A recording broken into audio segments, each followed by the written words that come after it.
GCF factoring. So GCF stands for the greatest common factor.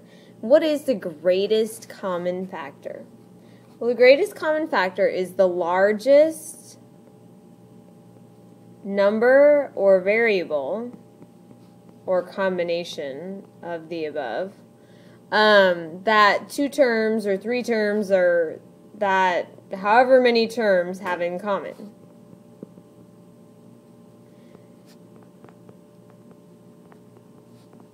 We're going to use this greatest common factor to factor things by dividing the greatest common factor out.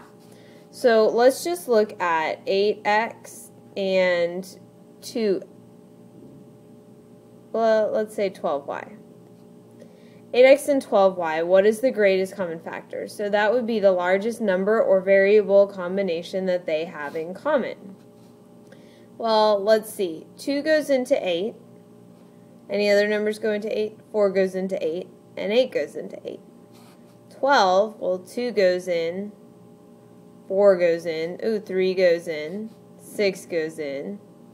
So it looks like the greatest number that they have in common is 4. Then you need to look at your variables. They don't have any variables in common. So the GCF for 8x and 12y is 4. We're going to look at factoring that in just a second. I just want to practice some GCFs first. How about if we had 6p and 9p squared? Let's start with the numbers. Numbers that go into 6, 2 goes into 6, 3 goes into 6, 6 goes into 6. For 9, we have 3 and 9. So for the number that they have in common, they have 3 in common. Now we have our variables. This one has a p, so p to the 1, and this one has p squared. So the largest amount that they have in common is just p. So for our GCF, we would have the number that they have in common, 3, and p. That would be the GCF of these two terms. We'll look at GCFs quite a bit more when we use them to factor. We're going to see lots of different examples and lots of different combinations.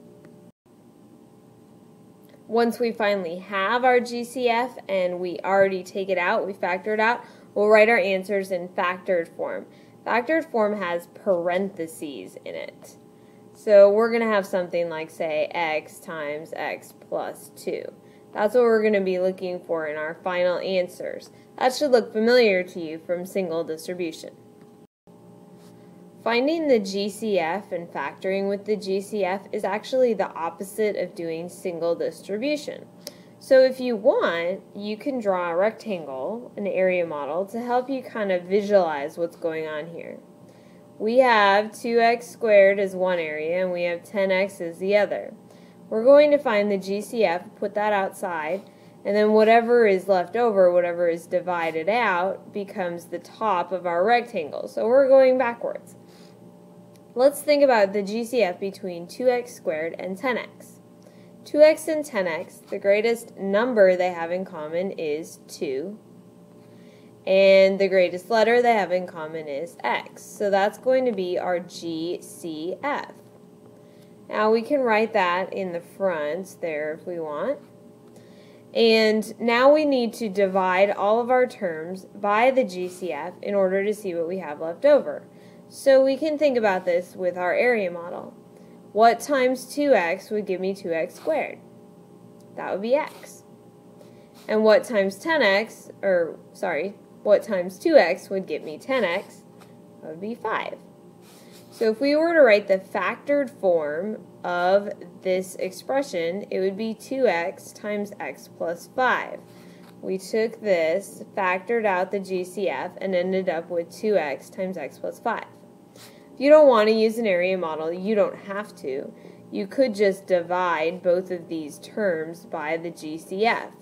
Think about dividing with monomials that we did earlier. 2 over 2 is 1. X squared over x leaves me with x. 10x over 2, well, that would be 5. And the x's also cancel out. So we could factor it the exact same way. We get the exact same answer as before. It's just the area model is sometimes a way to help you store your information visually. 12v squared plus 16v. We're going to factor this by finding the greatest common factor. Let's do that a little bit first. We have the number 12 and we have the number 16.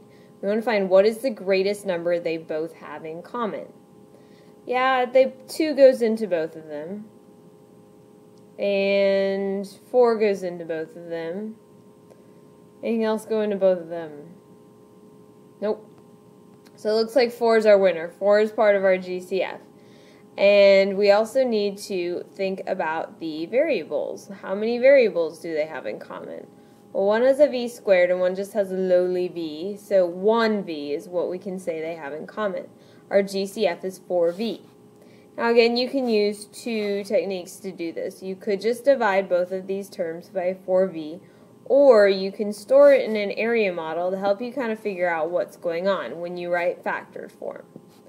We have 12v squared and 16v, and our GCF that we're dividing out is 4v. So whether you're dividing or whether you're using an area model, you're thinking to yourself, what do I need to multiply 4v with to get 12v squared? Well, the 4 is missing the 3, so 4 times 3 is 12.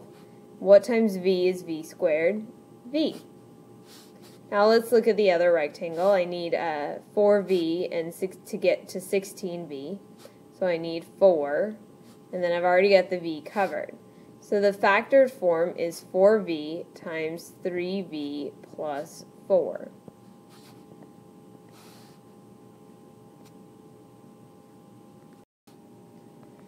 Alright, well what if we have a negative number in our problem? That's okay, we can still deal with this. One little thing to remember though is that if you begin with a negative, you have to take out a negative number. So I have 15 and 25. Let's worry about the negative in a bit. 15 and 25, the greatest number they have in common is 5. So I need to take out negative 5 so I don't start with a negative. Now we need to look at the x squared and the x, and the largest amount they have in common is just x. So the GCF is negative 5x. That's what we're going to factor out. We can draw an area model for this, or we can go ahead and just divide. I'm just going to divide for this one. I'll go back to an area model in a bit. Divide both sides by negative 5x. So negative 15 over negative 5, that cancels, and I get 3, simplifies and gets 3. X squared over x leaves me with x. 25 over negative 5 is negative 5, that's what that becomes. X over x cancels. So this is what's left over, that would be on the top of the rectangle of my area model. And then I need to write the GCF out front.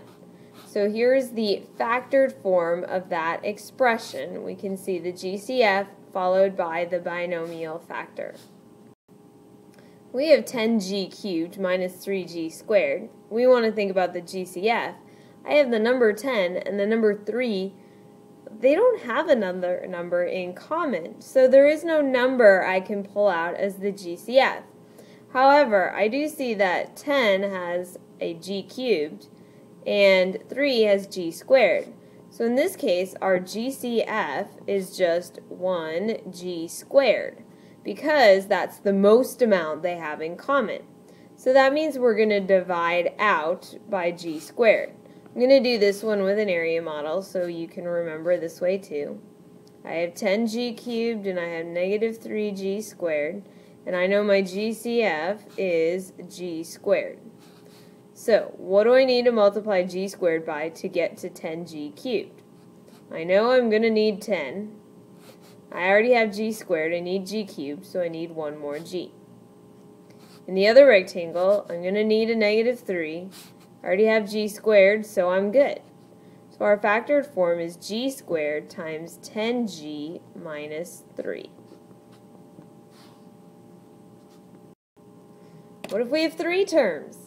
Doesn't matter. We can still find a GCF for these and factor it out. I'm going to do an area model for this one too, just to prove to you that it can be done. This time we have 3 rectangles, we are still going to do our area model the exact same way. I'm going to write each term in a rectangle. Now I need to know what's going to go over here on the left, so I need to find the GCF. So I need to think about what is the biggest number that goes into 3, 9, and 3. One's kind of easy, it's 3. Now I want to see what variables they have in common.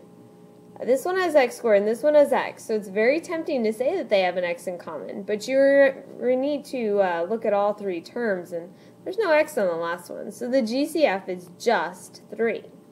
So we're going to divide out, we're going to divide everything by 3. What would we need to multiply 3 by to get to 3x squared? We need the x squared. What would we multiply 3 by to get to negative 9x? Negative 3x. And what would we multiply 3 by to get to 3? Just 1. So our factored form is 3 times x squared minus 3x plus 1.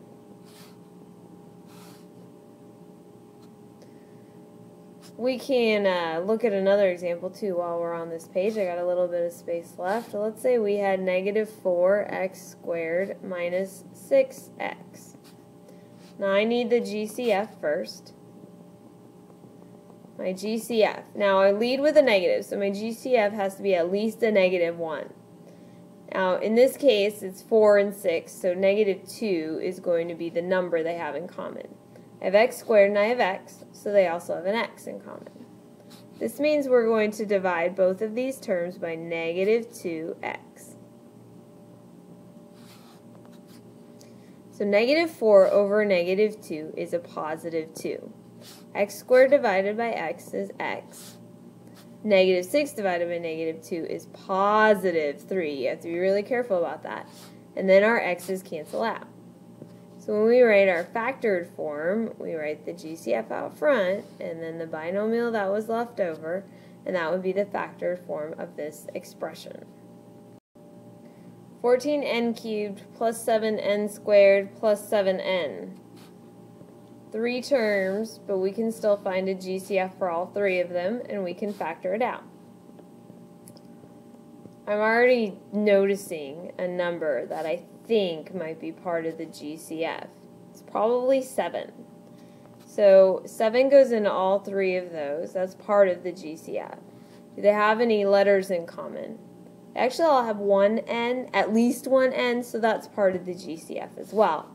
So I'm going to divide out by 7n.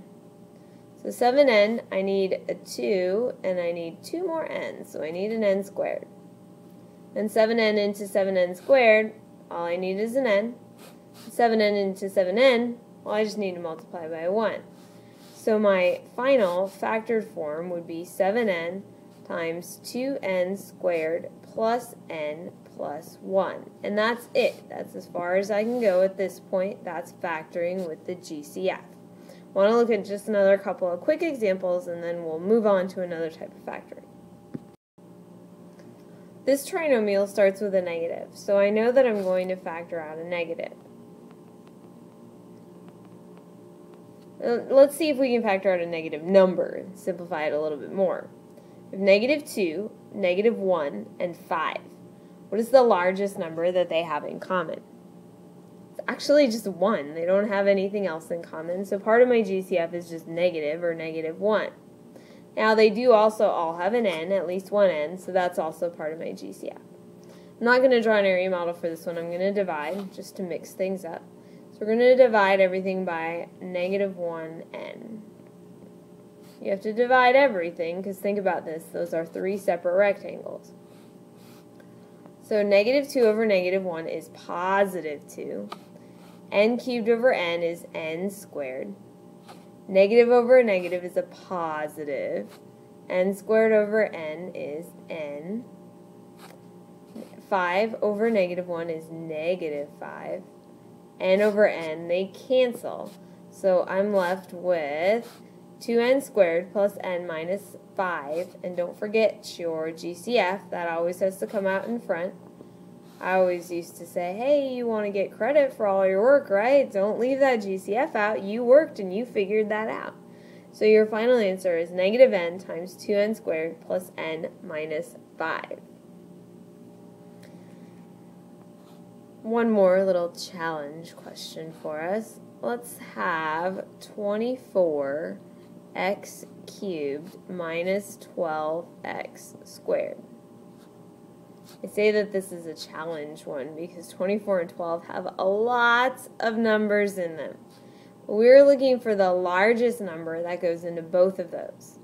So we could say, oh, 3 goes into both of them, 2 goes into both of them, 6 goes into both of them, but I want the largest number. And in this case, the largest number is 12. So part of the GCF is 12. Now they also have some x's in common. Looks like we have x cubed and x squared, so the most that they have in common is x squared. That means we're going to divide everything by 12x squared. Well, 24 over 12 is 2. X cubed over x squared is just x. Negative 12 over 12 is negative 1. And x squared over x squared, they cancel each other out. So I'm left with 2x minus 1. And don't forget to write your GCF out in front. So this is factoring by looking for the GCF, the greatest common factor. When you have the greatest common factor, you need to make sure you divide it out of all 3 terms. You can do it in the ways I showed here, or you can do it using the opposite of single distribution and drawing an area model to help you as well. Either way, you should be working with the same GCF and should end up with the exact same factored form at the end.